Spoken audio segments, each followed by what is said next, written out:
Hello, and welcome to your BTV News update for the week of April the 19th, 2021. Up first is our political section hosted by Allison Sanel, here to discuss the recent developments in the Derek Chauvin trials. On April 15th, we learned that Derek Chauvin, the police officer who's on trial for the murder of George Floyd, will not be testifying at his own trial. He invoked the Fifth Amendment. Closing arguments are set for this Monday when we find out the conclusion of the trial. Last week, Daunte Wright, a young man, was shot to death by a police officer from the Brooklyn Center Police Department outside of Minneapolis, Minnesota. Officer Kim Potter has been charged with second-degree manslaughter. Many community members, including Daunte Wright's family, are calling for more serious charges against Potter. Potter claims that she thought she was shooting a taser at Wright, but instead pulled out her gun. Daunte Wright was shot to death in the same area where George Floyd was killed last year. We hope that the Wright family gets the justice they deserve. The distribution of the Johnson & Johnson COVID vaccine was stopped last week due to concerns over 6 cases where women got blood clots after receiving the vaccine. It's not clear if the clots are directly due to the vaccine, but tests are currently being done to determine if the vaccine will remain available. But don't worry if you already got the vaccine, because those cases of blood clots only occurred 6 times out of the 6 million doses administered. Back to you, Ryan. Thanks, Allison. And now for COVID news, Gavin VanHorn. Hello, Binghamton. We have some good news from this past week, and we're excited to share it with you. A Beeline News announcement described how the university's transportation and parking services is offering to drive students to and from vaccination appointments at 10 Gannett Drive in Johnson City.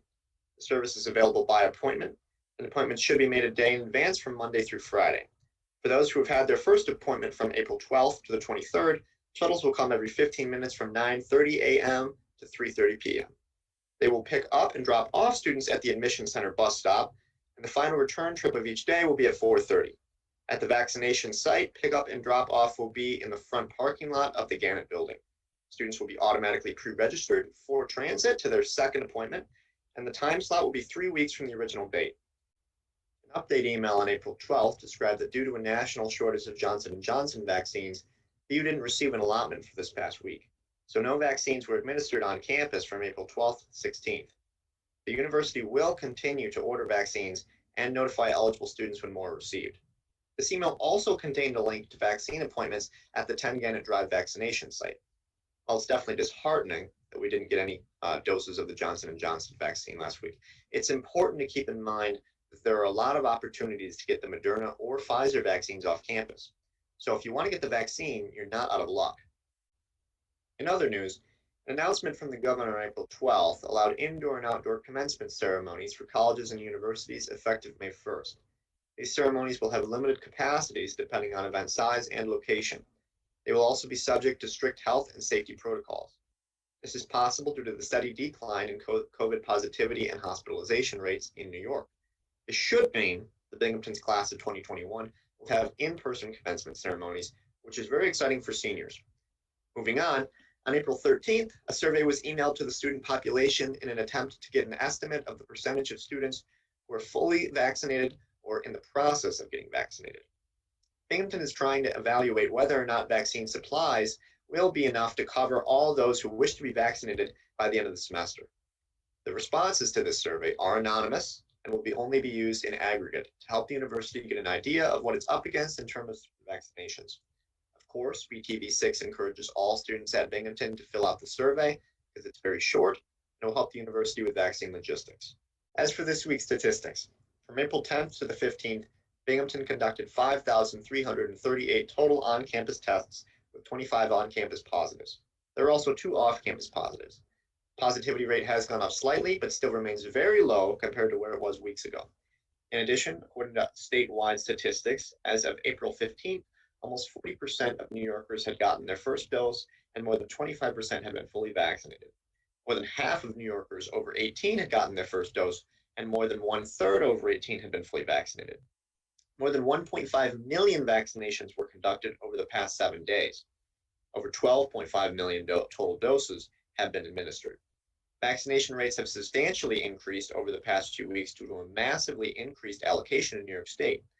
As per usual, it's still important to remember that And while we made big progress with vaccinations, we still need at least 70% of the population to be fully vaccinated before reaching herd immunity.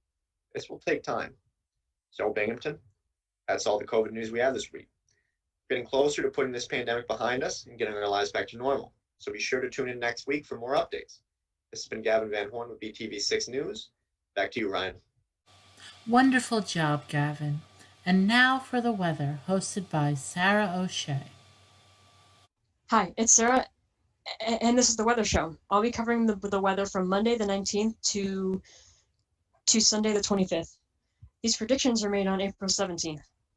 This next week should be pretty nice, but not very sunny. On Monday, there will be intervals of cloud and sun with a high of 62 degrees. Tuesday, April 20th, is Binghamton University's last rejuvenation day, so stay safe and have fun. It'll be mostly cloudy with a high of 62 degrees. On Wednesday, it gets less nice with a 60% chance of rain in the morning and a high of 56 degrees. Thursday, April 22nd is Earth Day, and if it weren't so cold today, it would also make for a nice hiking day. There's going to be winds from 15 to 25 miles per hour and a high of 42 degrees. On Friday, there's going to be mixed clouds and sunshine with more winds and a high of 55 degrees. On Saturday, there's going to be a mix of clouds and sun in the morning with cloudy skies in the afternoon, and there's going to be a high of 58 degrees. Finally, on Sunday, there's a 40% chance of rain in the morning and a high of 53 degrees. And now for our Doppler radar. So as you can see on the Doppler radar, there's not much going on in the first part of the week. You can see that rain coming in on Wednesday and possibly Thursday as well. It might linger, and then finally we have that rain on Sunday. And that's the weather. Now back to you, Ryan. Excellent work, Sarah. And now for our entertainment editorial, where Cailan will be discussing this week's episode of Marvel Studios' The Falcon and the Winter Soldier, streaming now on Disney+. Hey, Binghamton. On April 16th, the 5th episode of Marvel Studios' The Falcon and the Winter Soldier, Truth, was released on Disney+. A lot happened in this episode, and I'm excited to give you all some commentary on it. Alright guys, let's jump into this week's episode. I will say, full disclosure, I'm having some allergies right now, so you all will have to bear with me for a second if my speech sounds a little impeded or if I have to blow my nose. But let's get right into it. This episode begins with a fight between Sam and Bucky and John after John killed the Flag Smasher after the 4th episode. It's clear now that John has taken the serum because he is way too strong to be a regular human. He clearly has enhancements in him now as a result of the serum. But it's also clear that John is beginning to lose his mind. You know, obviously he's very torn up over the death of Lamar, but he's also, not living up to the legacy of Captain America that Steve Rogers set. Captain America isn't a killer, and John killed someone in front of a whole bunch of people. So it's very clear that John is going through a bunch of, mental stuff right now. And I don't know how that is going to play out into the final episode. In this episode alone, John faces serious ramifications at the hands of the U.S. government. He loses his rank in the army. He loses his retirement benefits. But John is irritated because to him, he did exactly what the U.S. government wanted him to do. He's a soldier. He's, his job and his training is to fight wars and, if necessary, kill people. So John's irritation is actually not that unfounded, and it's interesting that we have this, confliction within him. Obviously, we'll have to see how this plays out into the final episode, but right after John talks to these people from I'm guessing the army or the government, we get a cameo from a woman named Contessa Valentina Allegra de Fontaine, who is played by Julia Louis-Dreyfus. This cameo was teased by showrunner and writer for this show, Malcolm Spellman, after episode 4. Spellman was talking about how this is a character he'd like to see paired up with, someone like Thor, but who also hasn't appeared in the MCU yet. However, it seems as though from a few articles I read earlier today that Marvel Studios has big plans for this character. The character is already slated to appear in Black Widow and will supposedly be appearing in some other films, so we will likely be seeing a lot more of Dreyfus in the MCU. pretty much immediately after this, the Wakanda storyline for Falcon and Winter Soldier basically comes to a close. Bucky meets Zemo at the Sokovia Memorial, and Wakanda shows up there and basically takes him away to the Raft, which, as many of you will recall, is the prison where the Avengers who violated the Sokovia Accords were held during Captain America's Civil War. So Zemo's going to go there. We have no idea for how long. I mean, the Wakandans are intending to hold him there for life, but we know Marvel people get broken out of prison and weird stuff tends to happen. So it's very likely that Zemo will resurface again in some capacity in the future. As this sequence is ending, Bucky calls in a favor from Wakanda, which has ramifications, or, well, we see the effect of it later in the episode. And I might mention that when we get to it. Sam, again, goes to see Isaiah, who tells him the full story of what happened to him and how he ended up in jail for 30 years, how he was experimented on to understand why the super soldier serum worked on him. It is nice to see Isaiah resurface. I'm not going to go into the full details of the sequence because it is, that will be a bit time consuming, but we get Isaiah again and we sort of see his storyline culminate within this series.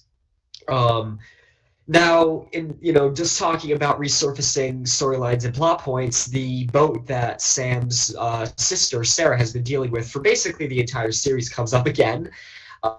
Sam calls in some favors from the community who come to help them. Bucky also shows up too. He's helping out a little bit.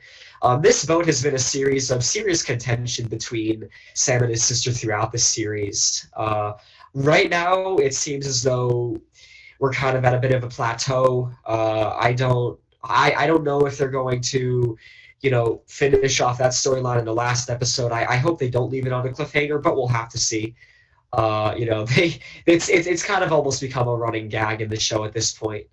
But one of the most, I guess, important scenes from this episode is one where Sam and Bucky come to terms with Sam's decision to give up the shield and Bucky's nightmares regarding his Hydra past while they throw around the shield a little bit. Bucky finally now understands why it is that Sam didn't want to take the shield. And Sam actually gives Bucky a pretty decent piece of advice for his dealing with his Winter Soldier past and nightmares, which is he tells him, don't try and make yourself happy. Make the people who you're trying to make amends with happy. And, we'll have to see what Bucky ends up doing about that. He and Sam sort of separate in this episode, but Bucky just tells Sam to call him in case Sam gets a new lead on the Flag Smashers, because Carly's gone off the grid a little bit after John Walker killing her fellow friend. So it's really nice to see the relationship between Bucky and Sam kind of climax. And see them kind of get on the same page about what's going on in this show. They've had a lot of, conflict in the earlier episodes, and it's nice to see them come to an agreement and get on the same page. Shortly after this, we get a really nice training montage sequence with Sam trying to learn how to throw the shield. And Sam is having struggles with it at first. He misses the shield a few times. He has difficulty catching it. But we are seeing him improve. And my prediction is that we are going to see Sam likely we may see him take up the mantle of Captain America in this show's conclusion. I think what Sam has come to realize is that, the legacy of Steve Rogers and Captain America isn't about being a good soldier. It's about being a good person and knowing, when to make the right decision and how to make the right decision and doing that when the time is right. It's just nice to see that Sam is, beginning to take up this mantle. I think he understands now that, the U.S. government just won't do this the right way. John Walker is evidence of that. So my hope is that Sam takes up the mantle in the final episode and, does become the new Captain America. I think that'd be really nice. So we'll see in about a week. And last but not least, Baytrock, who we saw in the very first episode of the show, resurfaces to help Carly, but also to kill Sam because Sam apparently screwed him out of some money before the events of this series. Or maybe during them. So Batroc resurfaces, which is another example of Marvel wanting their characters to come back. This episode ends on a bit of a cliffhanger as the GRC, which we know as the Global Repatriation Council, is voting on something called the Patch Act, which would send millions of refugees back to their home country. Obviously, this is very much against what the Flag Smashers are for, because they want a unified world without borders. And, deporting millions of refugees creates borders. So that's in direct violation of what the Flag Smashers believe in. And like I said, it ends on a bit of a cliffhanger. I really don't know what's going to happen in the final episode. I think we'll see some more Batroc, maybe get some more action from him. I suspect we'll get some of Sam with the shield, and I suspect we'll get more, Falcon and Winter Soldier time. Other than that, that is all my commentary for this episode. So thank you guys for taking the time to listen, and be sure to tune in again next week for the final episode of Falcon and Winter Soldier and my commentary for it. Have a good one. Thank you, Cailan. And with that, we finish your news update for the week of April the 19th, 2021. Please join us again next week for more updates. Until next time, have a wonderful week.